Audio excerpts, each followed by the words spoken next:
Narito ang iyong pang-araw-araw na horoscope para sa Scorpio para sa araw ng March 21, 2026. Ang araw na ito ay nagbibigay ng isang napakagandang pagkakataon para sa mga Scorpio na mas lalo pang palalimin ang kanilang natural na intuisyon at ang kanilang pambihirang kakayahan na makilala ang tunay na motibo ng mga tao sa kanilang paligid. Mararamdaman mo na tila nagiging mas malinaw at matalas ang iyong paningin pagdating sa pagbasa sa karakter ng mga tao at sa daloy ng mga sitwasyon. Kaya naman napakainam na gamitin mo ang talentong ito upang makagawa ng mga matalinong desisyon na makakabuti sa iyong kinabukasan. Huwag kang magpapadala sa takot o pag-aalinlangan kapag may mga hamon na biglang sumulpot sa iyong harapan ngayong araw. Dahil ang iyong likas na determinasyon at angking lakas ng loob ang magsisilbi mong pinakamabisang sandata upang mapagtagumpayan ang anumang balakid. Ang simpleng paglalaan ng sandali upang maupo, magmuni-muni, at dahan-dahang suriin ang iyong mga nagdaang karanasan ay malaking tulong upang mas maging handa ka sa mga susunod na kaganapan sa iyong buhay, habang nagiging mas maliwanag ang direksyon ng bawat hakbang na iyong gagawin. Pagdating naman sa usapin ng iyong trabaho, ang mga Scorpio ay maaaring makatagpo ng isang espesyal na pagkakataon upang ipakita ang kanilang tunay na galing at natatanging kakayahan sa harap ng maraming tao.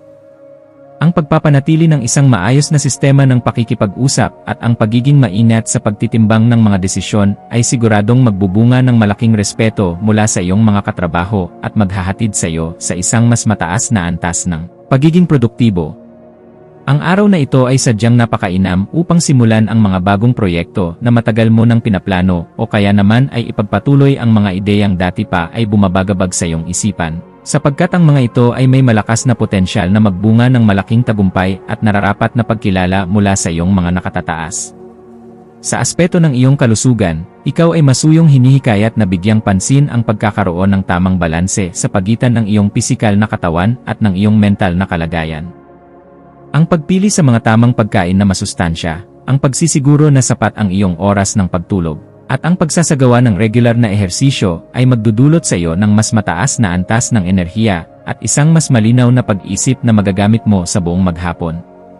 Ang paggamit ng mga simpleng paraan ng pagpapahinga, gaya ng meditasyon o ang malalim at dahan-dahang paghinga, ay makakatulong ng malaki upang unti-unting maalis ang mga naipong tensyon at stress na maaaring makagulo sa iyong mga pang-araw-araw na obligasyon, kaya naman mas mabuting isama mo na ang mga ito sa iyong pang-araw-araw na routine. Tungkol naman sa iyong pera, ang mga Scorpio ay may magandang pagkakataon ngayong araw upang mas lalo pang ayusin ang pamamahala sa kanilang mga pinagkukunang yaman o resources. Ang pagsasagawa ng isang maingat na pagsusuri sa iyong mga nagiging gastusin at ang paghahanap ng tamang paraan ng pamumuhunan ay makakatulong ng malaki upang maiwasan mo ang anumang hindi inaasahang problema sa iyong pananalapi sa mga susunod na araw. Ang pagiging disiplinado sa iyong bulsa at ang pagiging mapanuri sa bawat transaksyon na iyong ginagawa ay magdudulot sa iyo ng tunay na kapanatagan ng loob at magsisiguro ng isang mas maayos na daloy ng iyong pondo sa hinaharap. Kaya huwag kalimutang isaalang-alang ang isang maingat at masusing pagpaplano sa iyong budget. Sa usapin ng pag-ibig, ang mga Scorpio na kasalukuyang may kapareha ay makakaranas ng isang mas malalim at mas makabuluhang koneksyon kung bibigyan nila ng sapat na oras at tapat na pansin ang emosyonal na aspeto ng kanilang relasyon. Ang pagbibigay ng laya at pagkakataon sa bawat isa na ipahayag ang inyong mga tunay na damdamin ng may katapatan at pag-unawa ay lalong magpapatibay sa inyong samahan at magbubunga ng isang matibay na tiwala sa isa't isa. Para naman sa mga single o kasalukuyang nag-iisa, may malaking posibilidad na makatagpo ka ng isang tao na magsisilbi mong inspirasyon at magbibigay sa iyo ng isang bagong pananaw sa buhay. Kaya naman manatili kang bukas sa pakikipagkilala sa mga bagong tao at sa pagyakap sa mga bagong karanasan na darating sa iyong puso. Isang napakahalagang tema na dapat mong harapin ngayong araw ay ang introspeksyon o ang malalim na pag-unawa sa iyong sariling pagkatao. Ang paglalaan mo ng sapat na oras upang kilalanin ang iyong sariling mga pangangailangan, ang iyong mga tunay na damdamin, at ang iyong mga pinaka-inaasam na hangarin ay makakatulong upang mas maging malinaw ang bawat desisyon at aksyon na iyong gagawin sa mga susunod mong hakbang. Ang tapat na pagkilala sa iyong sariling mga lakas pati na rin sa iyong mga limitasyon ay magbibigay sa iyo ng isang matatag na tiwala sa iyong sarili at magsisilbing inspirasyon sa iyong bawat kilos sa araw-araw. Ang pakikipag-ugnayan mo sa iyong pamilya at mga kaibigan ay magiging lubos na mahalaga upang mapanatili ang isang positibong koneksyon sa iyong buhay panlipunan. Ang pagbibigay mo ng sapat na oras upang makipag-usap ng masinsinan, magbahagi ng iyong mga karanasan, at magbigay ng kailangang suporta sa kanila ay magdudulot ng isang mas matatag, mas maayos, at mas masayang relasyon. Ang mga simpleng kilos ng malasakit at ang pagpapakita ng kabutihan sa iyong kapwa ay hindi lamang magpapalakas ng inyong samahan, kundi magdadala rin ng isang espesyal na uri ng kasiyahan sa bawat isa sa inyo, na sadyang nakakapagpagaan ng loob sa gitna ng mga hamon ng buhay. Isang bahagi ng iyong araw na maaaring magbigay sa iyo ng personal na ligaya ay ang pagtutok sa mga malikhaing gawain o mga aktibidad na malapit sa iyong puso. Ang paggamit ng iyong malawak na imahinasyon at ang iyong mga angking talento sa sining, musika, o anumang uri ng paglikha ay makakapagpalakas ng iyong kumpiyansa at magdudulot ng isang positibong pagtingin sa iyong sariling kakayahan. Ang pananatiling bukas sa mga bagong ideya at kakaibang pamamaraan ng paggawa ay makakapagbigay sa iyo ng bagong inspirasyon at isang mas malinaw na direksyon kung paano mo tatahakin ang iyong mga susunod na pangarap ng may kagalakan at sigla. Ang araw na ito ay tunay na mainam upang dahan-dahang suriin ang iyong mga nagdaang karanasan at pag-aralan ng mabuti ang mga mahahalagang aral na nakuha mo mula sa mga ito. Ang pagbibigay mo ng sapat na oras upang mapag-isipan ang bawat hakbang na iyong nagawa at ang mga karanasang nagpatatag sa iyo ay makakatulong ng malaki upang mas maging handa ka sa anumang hamon na darating sa iyong kinabukasan. Ang tapat na pagkilala sa iyong mga personal na tagumpay, gaano man ito kaliit, at ang pagyakap sa mga natutunang aral ay siguradong magdudulot sa iyo ng inspirasyon at isang mas mataas na antas ng kumpiyansa sa iyong sariling pagkatao. Sa usapin pa rin ng kalusugan, ang mga Scorpio ay labis na hinihikayat na pahalagahan ang kanilang mental na kagalingan o mental well-being dahil ito ang pundasyon ng iyong pangkalahatang pakiramdam.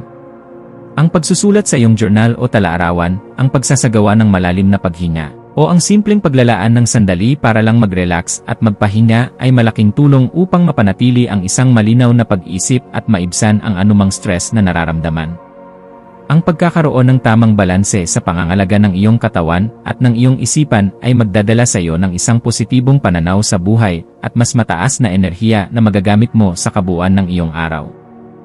Ang pag-aayos mo sa iyong kapaligiran, gaya ng iyong sariling bahay o ang iyong workspace o lugar na pinagtatrabahuhan, ay makakatulong ng malaki upang mapanatili ang kaayusan at maging magaan ang iyong pakiramdam habang ikaw ay kumikilos. Ang pagiging organisado sa iyong paligid ay magdudulot ng bagong inspirasyon, kalinawan sa iyong pag-isip, at isang mas maayos na daloy ng iyong mga gawain sa bawat oras. Ang kaayusan ng iyong kapaligiran ay hindi lamang pampaganda sa mata, kundi nagbibigay din ito ng isang uri ng kapanatagan at tunay na kasiyahan na mararamdaman mo sa iyong pang-araw-araw na pamumuhay. Pagdating sa iyong pananalapi, ang pagsasagawa ng isang maingat na pagsusuri at pagkakaroon ng isang planadong pamamahala sa iyong pera ay magdudulot sa iyo ng kapanatagan at isang mas maayos na daloy ng iyong mga pondo sa bangko o sa iyong bulsa. Ang pagkakaroon ng disiplina sa pagtatabi ng pera o pag-ipon at ang matalinong pamumuhunan kapag may tamang pagkakataon ay maghahatid sa iyo ng mas mataas na tiwala sa iyong sarili. Inihahanda ka nito para sa anumang mga hindi inaasahang pangyayari na maaaring maganap sa hinaharap, kaya naman simulan mo na ang pagbuo ng isang matibay na pundasyon para sa iyong kabuhayan habang maaga pa. Sa pakikipag-ugnayan mo sa ibang tao, ang pagbibigay ng kailangang suporta, at ang pagpapanatili ng isang malinaw at maayos na komunikasyon ay lalong magpapatibay sa inyong mga relasyon. Magdudulot ito ng isang napakapositibong epekto sa iyong pamilya, sa iyong mga kaibigan, at maging sa iyong mga katrabaho sa opisina. Ang isang simpleng kilos ng kabutihan at ang pagtulong sa iba nang walang hinihintay na kapalit ay magpapasaya sa iyong puso at lalong magpapalakas sa inyong samahan bilang magkakasama sa buhay. Maging bukas ka palagi sa pagtanggap ng tulong mula sa iba at huwag ding mag-atubiling magbahagi ng iyong sariling tulong kapag alam mong may nangangailangan nito. Ang araw na ito ay tunay na nag-aanyaya sa lahat ng mga Scorpio na kilalanin at ipagdiwang ang bawat isa sa kanilang mga personal na tagumpay at ang lahat ng mga natutunang aral sa daan. Ang pagbibigay ng sapat na halaga sa iyong sarili at sa iyong sariling mga tagumpay, gaano man ito kaliit sa paningin ng iba, ay magdudulot sa iyo ng inspirasyon at mas mataas na kumpiyansa para sa iyong kinabukasan. Tandaan mo na ang bawat maliit na hakbang na iyong ginagawa patungo sa iyong malaking layunin ay napakahalaga at nararapat mo itong pahalagahan dahil ito ay bunga ng iyong sariling pagsisikap at matapat na hangarin. Sa huli, ang mga Scorpio ay lubos na hinihikayat na maglaan ng sapat na oras upang suriin ang kanilang mga layunin at mga pangarap sa buhay, at dahan-dahang gumawa ng mga konkretong hakbang upang matupad ang mga ito sa lalong madaling panahon. Ang pagkakaroon ng isang malinaw na pagtingin sa iyong sariling kakayahan, at ang matinding pagtutok sa mga positibong aksyon ay siguradong magdadala sa iyo ng tagumpay, kaligayahan, at kapanatagan sa bawat aspeto ng iyong buhay ngayong araw. Maniwala ka sa iyong sarili at sa ganda ng iyong mga pangarap dahil ang universo ay handang sumuporta sa bawat mabuti mong hakbang. Ang iyong mga maswerteng numero para sa araw na ito ay 8, 14, at 21 na siyang magdudulot sa iyo ng positibong enerhiya, determinasyon, at matinding kasiglahan sa katawan. Ang iyong maswerteng kulay naman ay pula, na nagbibigay ng sigla at tapang upang harapin ang kahit ano, at ang kulay na asul na nagdadala ng kapanatagan ng loob at isang napakalinaw na pag-iisip. Ang iyong maswerteng gawain para sa araw na ito ay ang paglalaan ng oras sa pagmumuni-muni, ang paggawa ng mga malikhaing aktibidad, at ang simpleng pakikipag-usap ng masinsinan sa iyong mga mahal sa buhay upang mapanatili ang positibong koneksyon at tamang balanse sa iyong buong maghapon.